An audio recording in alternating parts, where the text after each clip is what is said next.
Hello, this is Dr. Grande. Today I will analyze the case of Jameson, the dog. I'll start with the timeline of the incident, then move to my analysis. On June 13, 2026, at 8:55 p.m., the police responded to an apartment complex at 7551 Jordan Avenue in the Canoga Park neighborhood of Los Angeles, California. They had received a report of a woman screaming inside an apartment for about 20 minutes. The 911 caller said it sounded like something really bad happened and requested a wellness check. Two police officers arrived and met with the caller, who directed them to an apartment occupied by a woman named Marie Marseille. One officer knocked on Marie's door and moved to the left of the door. The other officer stood to the right. Marie answered the door. Right next to her was a 2-year-old St. Bernard Golden Retriever Poodle mix named Jameson. Media reports have referred to Jameson as a Bernedoodle, but that term typically refers to a Bernese Mountain Dog and Poodle mix. Jameson could have been described as a Saint Bernedoodle, but he was also part Golden Retriever. Regardless of his classification, he was a large dog, 106 pounds, 33 inches tall, and 43 inches long. He was wearing a blue New York Knicks shirt. Jameson barked at the officers when Marie opened the door. The police said, "Can you put your dog inside? Can you put your dog away, please? Put your dog in, put your dog away." Marie responded, "I apologize." The police then said, "Put your dog away, put your dog away." Marie closed her door almost all the way. In theory, she should have been using this time to secure Jameson somewhere in the apartment, like inside a bedroom. The officers spoke to each other, saying, "Geez, that's a big blank dog." The blank rhymes with crass. "Dude, bro, what the blank?" Rhymes with duck. "I ain't getting bit by that, bro." "Dude, that's a big dog." At this point, the high-level intellectual banter was interrupted by Marie reopening her door. The police asked, "Is the dog put away?" Marie responded, He's not aggressive at all. I apologize." The police said, "He's huge. You know what I mean? You, the owner. Put him in." As Marie turned toward the officer to the left of the door, Jameson walked out of the apartment door behind her toward the officer standing to the right of the door. Jameson barked. In response, the officer retrieved his pistol and backed up. Jameson then moved toward the officer. The officer fired his weapon 4 times, fatally striking Jameson. Marie could be seen moving toward the dog and screaming, "No." Due to the shooting, many officers responded to the scene. Marie was recorded on the hallway floor next to Jameson's body, extremely upset that he had been killed. The police have launched an investigation into the shooting and released body camera video. Marie told the media that her family was celebrating the Knicks NBA championship when the officers showed up. She was originally from New York and moved to California in 2014. She was very excited about the Knicks' victory. Marie's family has hired lawyers who said the police response was completely unnecessary and profoundly dangerous. The neighbor who called the police indicated that she felt responsible for what happened. After hearing the screaming, she called out to Marie but did not get a response. That is why she called the police. The neighbor believed the knocks on the door by the police sounded hostile and said, "That's not how I thought a wellness check would go." Now moving to my analysis. The shooting of Jameson has led to intense reactions on both sides. Many people believe the shooting was unnecessary and reckless. They want the officer who shot Jameson to be charged with a crime, or, at the very least, be fired from the police force. Other people feel differently. They believe the officer was justified in shooting because the dog moved toward him. They have focused their anger on Marie, believing her behavior contributed to the tragedy. She let Jameson get free after being ordered to put him away. Why didn't she simply secure him inside the apartment, as the police instructed? This brings me to the question, was the officer who shot Jameson guilty of an unjustified use of force? Let's take a look at the evidence both for and against the idea he was guilty, starting with the inculpatory factors. When Jameson barked and moved toward the officer who shot him, he was not growling, snapping, or showing his teeth. Los Angeles police officers have a directive about the use of force against dogs. Whenever possible, they are to use voice commands, pepper spray, a taser, or a baton, before using a firearm. The officer in this case went directly to the firearm. He did not even attempt to do anything else. During the initial interaction with Marie, this officer had retrieved his pistol from his holster, then reholstered the weapon when Marie went back inside the apartment. This makes it seem like the officer had already made up his mind. If the dog came out, he was going to use lethal force.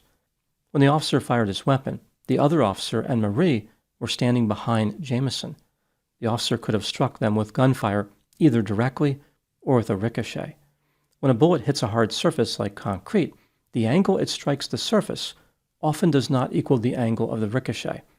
This is not like light reflecting on a mirror, where the incoming and outgoing angles will be equal. With a bullet, the outgoing ricochet angle is often lower than the incoming angle. The bullet tends to skip away flatter and closer to parallel with the surface. The first 1 or 2 gunshots could have easily struck the other 2 people, but the later gunshots could have as well, due to the flatter outgoing ricochet angle. This was a terrible firing position for every shot that was fired. Each gunshot carried an unacceptably high risk of striking an unintended target.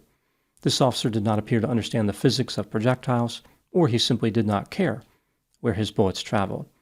Moving to the exculpatory factors, Los Angeles police officers are trained to assume that any dog could bite them. No dog can be automatically declared safe just based on its breed or its size. Jameson weighed 106 pounds, and he was barking. It would be reasonable for an officer to assume the dog had the capability of causing harm. A dog this size could easily injure a police officer or anyone else. Marie told the officers that the dog was not aggressive. However, dog owners often make that assertion, whether true or not. The officers could not simply take her word for it. Marie was repeatedly instructed to put the dog away, and the officer who shot the dog had previously drawn his weapon. Marie should have realized the officers were serious. They really wanted that dog to be put away. Clearly, they were afraid of Jameson and were willing to use lethal force if he approached them. Why would a person who loved her dog allow that dog to wander into a hallway with 2 armed and frightened police officers?